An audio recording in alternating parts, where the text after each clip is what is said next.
My name is Ms. Oishi Judith Chinedu. I'm the Managing Director of the Peace Microfinance Bank.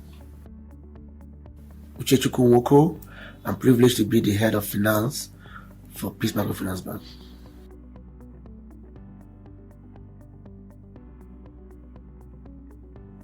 Basically, what we're experiencing is what should have happened in Nigeria 19 years ago. So this is 19 years in the making for any country to maintain a robust financial institution or financial environment. Cash swap, redesigning of the currency is something that should happen within 5 to 8 years. So it's about time we have done it in Nigeria. What this does is that it enables the Central Bank of Nigeria and the financial institution have better control of its currency, better control of its money while in circulation and all that. So it was very important for Nigeria to do this now because we are in a country where about approximately 85% of our currency, our physical notes, cannot be accounted for. We don't know where it is. It's not in the votes of the CBN. Neither is it in the votes of the commercial banks or the microfinance banks. So it was important that this happened now so that we can gain control of the economy. Things are beginning to spiral out of control. So that's basically why this has happened now. I think it's very important we start with the basis first. Understand the reason and the justification behind the policy in the first place. It's also important not to understand that the policy it's not a spontaneous decision. It's been in the works since 2012. In 2012, CBN decided that it was very imperative that the commercial bank run a cashless policy over time. Let's see how the financial environment runs on a cashless, on a less or limited cash in environment. And by that, they decided that the first process is to limit the numbers of the highest notes or highest bills of the currency in the economy, which from record shows that the 200 notes, the 500 notes, and the 1,000 notes are the major notes in the bills of notes in the economy. That way will be the first stage of getting out of the place and see if you can start crashing the usage of cash out of the system. So in 2022, specifically September, CBN ran an analysis for the last 1 year, starting from October 2021 to September 2022, and they ran an analysis to show how is the cash policy. How is Nigeria cash policy? Remember, the cash in Nigeria requires management. It's a cost as well, associated to it. So how do we manage? How do we bring it back to on board? How do we start the process in full and kickstart the agenda? And discovered that the discovery was very astonishing. As a matter of fact, 90% of the 3.2 trillion naira of cash in the economy were not in bank vaults. But over 2.7 trillion were under what they call COB, that is cash outside banks. That means they're not in the cash in banks vaults, they're outside, some not in circulation, but majority of them stocks in houses. And it became apparent that we need to do something very, very critical to get ourselves off that. And also, secondly, why the last 10 years there has been a steady and gradual re-emergence of alternative cash in the economy. It was more than just steady, because the data shows that we went from 2012 of just barely 3 trillion naira worth of transaction on e-banking, that's electronic banking, to well over 300 trillion naira. I'm talking about over 7,000% increment. So the culture gradually shifted people off cash and more to electronic banking. By that way, cash was stored in houses, were not being utilized. And like I mentioned, I said the cost of managing cash is so high. So that was the reasons why it became very apparent that something immediate has to be done, and the policy came into place.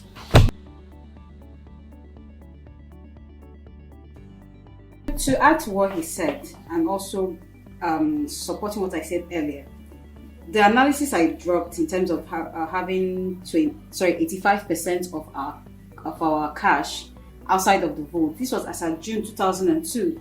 So coming down to June 2022, and coming down to September 2022, barely few months in, you see that there is a 5% increase. So it's like more cash was still leaving the vault. So it had to be drastic. It had to be immediate. And you needed someone that would be able to, bear the consequences, whether it fails or it's successful. Because if you look back years ago, look at the analysis of other countries that have tried to do this before. It's something that can easily fail if not well managed, but it can also be successful if well managed. And you see, in the area of its success, it stems down to how the 4 stages are treated, where it involves preparation, sensitization of the people, and then readiness of those currencies, then the final stage, implementation. But yes, it feels like Nigeria went from how do I put it, planning, or should I say planning, Pre-planning. And then implementation. But what had happened, where there was a gap, is that from what I observed, there wasn't proper sensitization of the people. Now, where proper sensitization of the people comes into play, it takes time to go to the grassroots and inform people and all that. But right now, the CBN governor, I believe, was trying to ensure that this happens before he leaves office, maybe, because you never know what people's plans are. But Nigeria being Nigerians, and also looking at the trend whereby a lot of us are already in the fintech system. A lot of us are already using our apps or USSD to do transaction, POSs. I mean, we've seen, of course, funny videos where a police officer will even be carrying POS on the traffic. So if you can do that to ensure that you get that your money, if someone says they don't have cash, you know what, we might as well just get this done. If it took 1 year, if it took 5 years, I think we'll still be experiencing it. People always tell you they are not ready, because this is something that we've been talking about since 2012. So it just had to happen. A regular Nigerian, I believe that I'm glad it's happening now, because this election is quite a special one. It's one that we need to ensure that people are not duly influenced to do what's not going to favor the country. Do you understand? So looking at a situation whereby the amount of funds in circulation has gone from 85% and grown up to 90%, meaning that more cash was being taken out of the votes, like more, people were taking out more cash. What are they taking it to do? Has the population of Nigeria suddenly doubled within a space of 5-6 months? Of course not.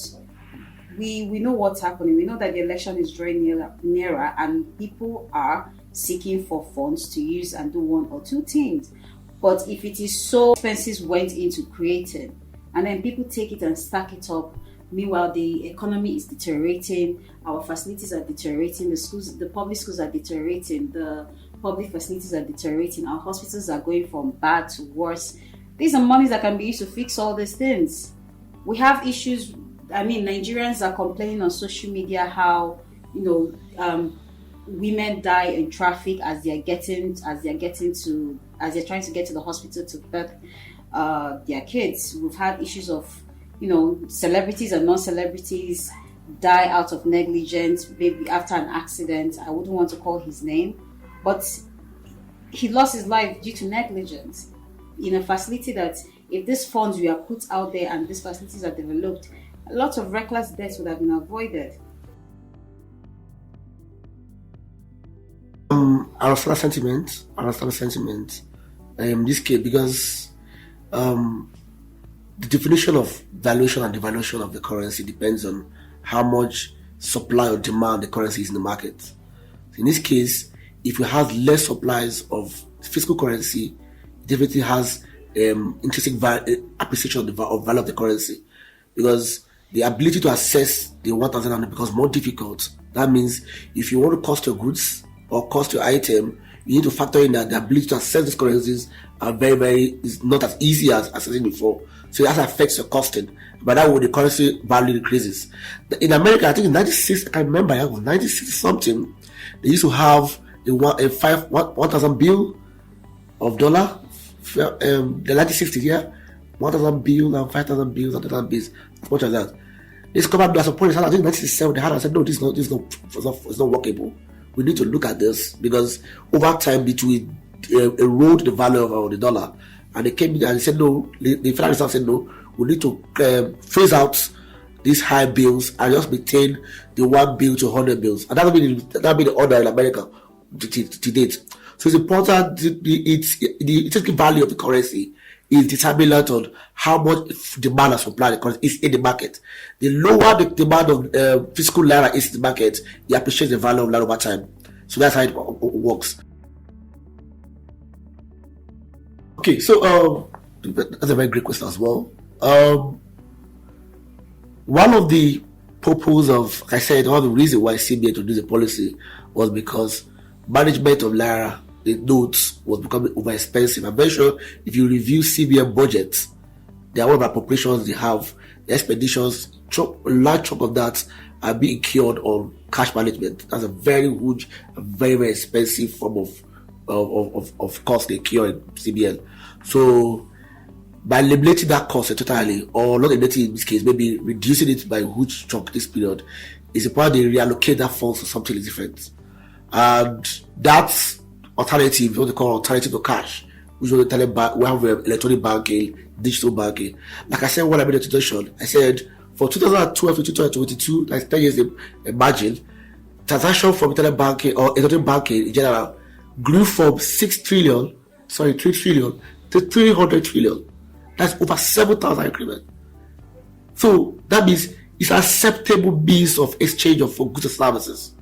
So why don't we do that? Why don't we invest in a robust electronic banking system?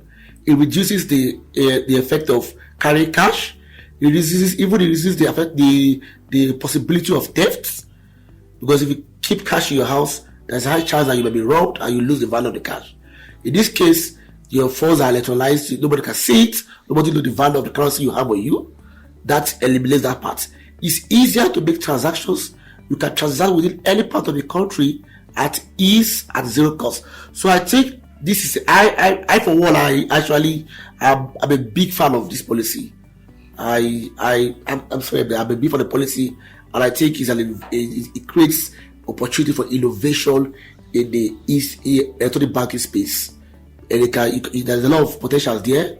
We can increase our value from 300 trillion to as much as we can do. In addition to what he just said, so that's why when I took over as the MD of Peace Microfinance Bank, the major assignment I took on was digitalizing our processes. That's why when I started shutting down the branches, I'm like, we don't need all these physical branches, because the time is going to come when Nigerians will require banking services, but we will need banks. When I say banks, I mean like the physical location. So we went from 16 branches, now we have 5 branches in Abuja, and now the cost we saved from there enabled us invest into putting out our own ATM cards. So this is the time to get your ATM cards from your bank and then use that to make your payment through POS, withdraw your money through ATMs. Also, while doing that, know that if you get a call from anybody, because it's also important that you are aware of the cybersecurity threat in it, because as things are digitalizing, the cyberspace becomes more and more unsafe. You can't run away from that.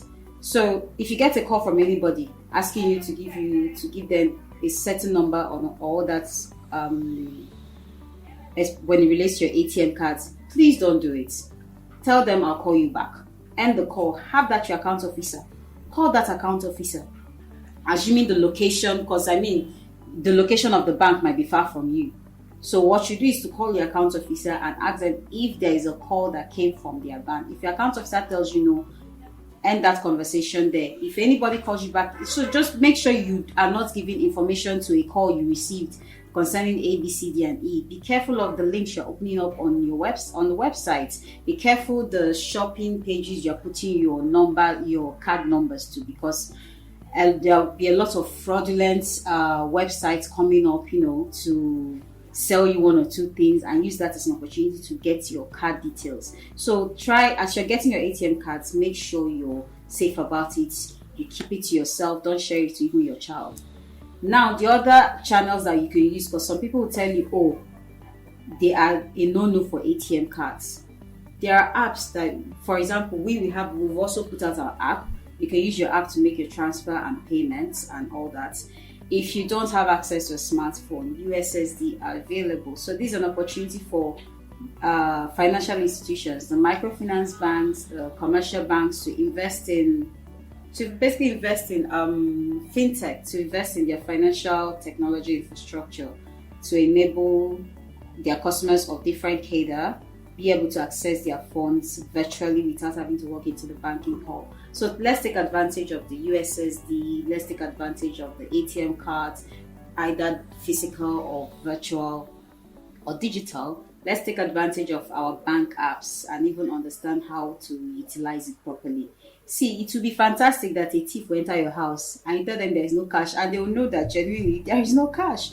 And I don't think anybody will take the risk of telling you, oh yeah, open your app, transfer the money to this account, because now it becomes traceable. If a police officer stops you on the road and tries to, harass you and gives you an account number to transfer that money to, it becomes traceable. So this is an opportunity for the CBN to be able to trace your financial transaction and know that money is going from here to here. What is this money being used to do? So that at the end of the day, we're able to plan better for a better nation. And of course, the CBN and the NIPS. So NIPS is a private company that has also gone a step further to also create a switching card similar to what you call MasterCard and Visa card and Verve or Union Pay for China. We are doing our own AfriGo. So what other way to play in the global market space, if not to create our own local content that we're going to use to go global? So let's try and keep our ears down, calm down, everybody. Ask questions. For us in Abuja, you can walk into any of our offices and get more information on how best you can take advantage of what is happening now to make your financial life better. So right now, you can go into any of our branches to open an account if you don't have one with us. If you already have an account with us, please feel free to request for your ATM cards because you already have it. It's out there, it's functioning. You can also go to any of our social media pages and get our contacts there and call in if you need any assistance. If you can't walk into our branches, call us. Beyond Abuja, if you just want to get free information or information on what exactly you can do, you can call us from any parts of the country. Honestly, we are here to assist you. We are here to tell you what to do. We are also working closely with NIPS to see how we can take advantage of the AfriGo so that we can serve our customers better. The QR code is going to be a game changer, and we are also invested in that to ensure that we give the best to our clients at this time moving forward. And then, if you have a smartphone, please make use of our app. It's on Google Store. We are working on getting it on iOS. It's going to be there very soon, so you can also download our app. If you're unable to do that, you can also check out our website. You can, do business with our bank through the links on our website for your internet banking. Thank you. I want to use the opportunity actually to encourage Nigerians generally to give a bit of succor to what's going on.